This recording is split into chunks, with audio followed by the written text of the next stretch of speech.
Good day, kabayan. I'm Mel Villeta of Stock Market for Pinoy FW, and I'm the founder and author of this group. And today, ituturo ko po sa inyo kung paano po makapag-invest ang isang OFW na kagaya mo sa Philippine stock market. Ituturo ko po ngayon na by step-by-step procedure kung paano ang isang OFW ay makapasok sa Philippine stock market. And ang first step mo natin gagawin is to locate yung site ng COL Financial. Check nyo po itong colfinancial.com, and then mag-appear na po itong website nila. And then after nyo po itong makita, i-click lang po nyo itong open an account link para po i-redirect tayo dun sa next page niya, which is this one. So, andito pa naman yung sunod na instruction kung paano natin na gagawin yung pag-open ang account. So, in this video, gagawin lang po natin itong mabilisan. Yung first step po natin ay pumili po tayo ng account. Ang COL Financial po ay mayroong tatlong account na type. Meron po siyang COL Starter, COL Plus, at saka po yung COL Premium. For beginner, I strongly suggest po na mag-official po tayo dito sa COL Starter. Dahil basically, andito rin naman po lahat yung kailangan yung malaman. Katulad po na may access po tayo sa basic research and reports, po sa standard market info, and din po sa end of the day charting data na later on ipapaliwanag ko po sa inyo kung ano-ano po ito mga ito. And then makikita nyo rin po dito sa next image nito kung comparison nila ng bawat account type. Nandito po siya. Hindi ko na po masyado siyang i-elaborate sa ngayon. And yung second step po is download po yung forms by clicking itong download all forms link. And after nyo po yung maklik, lalabas po yung PDF file niya dito, yung files niya. And makikita nyo po dito, ito siya, total of 7 pages po siya kapag po na download natin siya. And then i-right-click lang po natin siya, click po yung Save As, then click yung Save. Nakita po siya rito, click lang po ito. Yan, download na po natin siya. And after nyo ma-download, go naman to sa details ng customer account information form. Basic question mo dito agad is tinatanong agad nila kung ano po itong account number at kung ilalagay nila. So dito po, just leave it blank for a while, and then bahala na po ang COL Financial na malagay dyan later on. And ang importante dito po yung sa may account ownership, makikita niyo po dito yung individual, joint, at saka po yung ITF. So basically, obviously po ito sa individual, kapag po kayo solong account, yan na po yung check nyo. Kapag naman po kayo may partner o may asawa, check nyo po itong joint or joint account.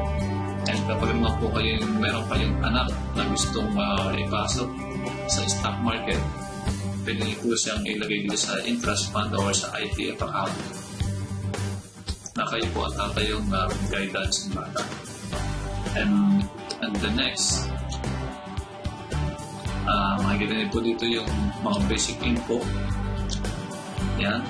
Ang isa po sa pinaka-importante na info na ilalagay nyo is yung pong tax identification number or yung TIN. Dahil po sa every transaction po natin sa stock market, pag magbabuy and sell po tayo, nare-require po ng batas na nabawasan po ng certain amount yung ating transactions daily or every time na magka-transact ka sa Stock Market Philippines. And then yung sa GSIS or SSS naman po, hindi na po na-required yan or optional na lang po yan kung lalagay nyo o hindi. And then yung next po, again, yung mga basic info nyo. So, tips ko lang, lahat po ng mga basic info na ilalagay nyo po dito is sa Pilipinas po. Lalo na po itong current address. Ilalagay nyo po dyan kung ilalagay nyo po dyan yung mismong address nyo sa Pilipinas or yung nakalagay doon sa may billing, proof of billing or billing statement na isasubmit nyo later on. Kasama po nito yan dito sa inyong current address at saka po dito sa may permanent address. And then after that,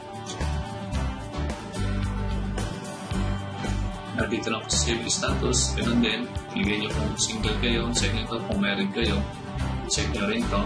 Then ilagay nyo po dito yung name ng asawa niya. Okay. So after that, dito po tayo sa additional info sa may employment status. Since overseas Philippine workers tayo, ilagay po natin yung dito. Check na natin yung box na yan. Kung nasa Pilipinas kayo, nasa ibang palibang kayo ng mundo, i-check nyo lang ako dito. Alin po ang sakay dito. And sa next thing po, yung nature of business. Pag nasa restaurant kayo, obviously sa food industry.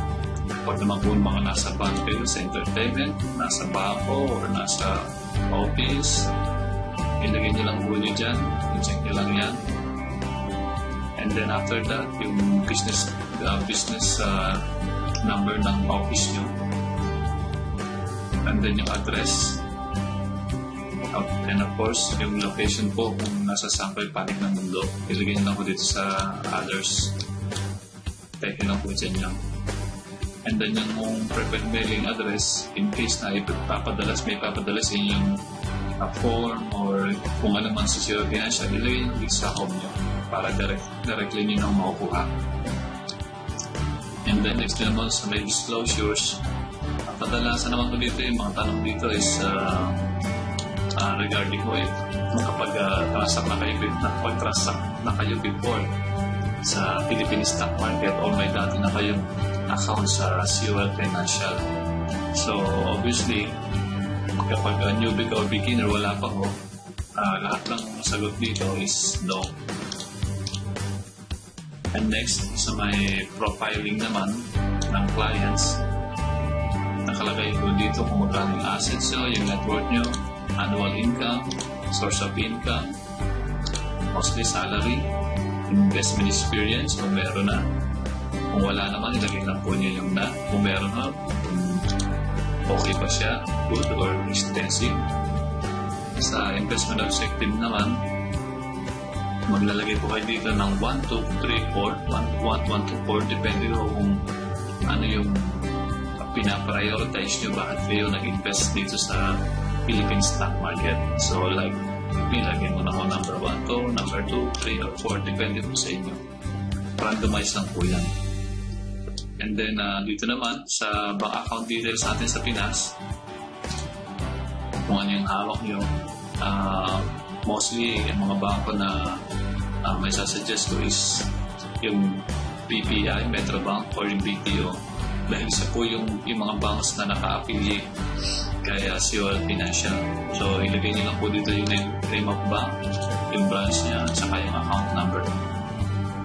Katapos yan, sulat na lang dito yung full name nyo, dalawang signature nyo, at saka yung date. And dito po yung sa portion na ito, ilagay nyo ito kung paano nyo nalaman itong COL Financial na ito or yung nag-refer sa inyo. Ilagay nyo lang po dito, check nyo lang po yung box. And lastly, dito sa part na ito, yung portion na ito, huwag nyo na po siyang pigilapan dahil si COL Financial po bahala dyan. Yung next page naman po, yung Foreign Account Tax Compliance Act or FATCA disclosures is basically para ito sa mga US citizens na nagbabalak na mag-invest sa stock market. So ngayon po kasi nare-require na rin po ngayon ng CUL Financial na pilapan tong form na ito kahit hindi po tayo US citizens. Then ilagay na lang din po natin dito sa US address. Kung hindi naman tayo nasa US, is not available. Ito po nasa US ka man, saka na po ito malalagyan ng particular info nyo.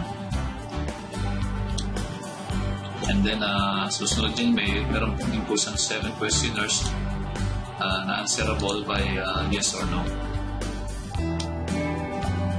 And ito po, ito yung mga pinupan ko lahat yan. I-print nyo lang yung name nyo dito, then yung signature. Ganun din po, kapag join account kayo, lagyan nyo po yung printed name ng asawa nyo, and then signature. Okay. And lastly, yung pong online securities trading agreement or yung terms and condition is CUL Financial Philippines. Po yung kanyang mga terms and conditions. Ito, bali po 4 pages po yan. Yan. Dito nyo makikita yung halimbawa yung mga trading fees sa number 3. Kita nyo po dyan yung mga trading fees dyan. Kung magkano binabawas sa bawat transaction, bawat pagbabayad, pagsisell nito sa stock market. Okay. So, natapos natin ang fill up nitong form na to. Yung next step naman natin ay kung paano natin sa ipapadala doon sa Pilipinas.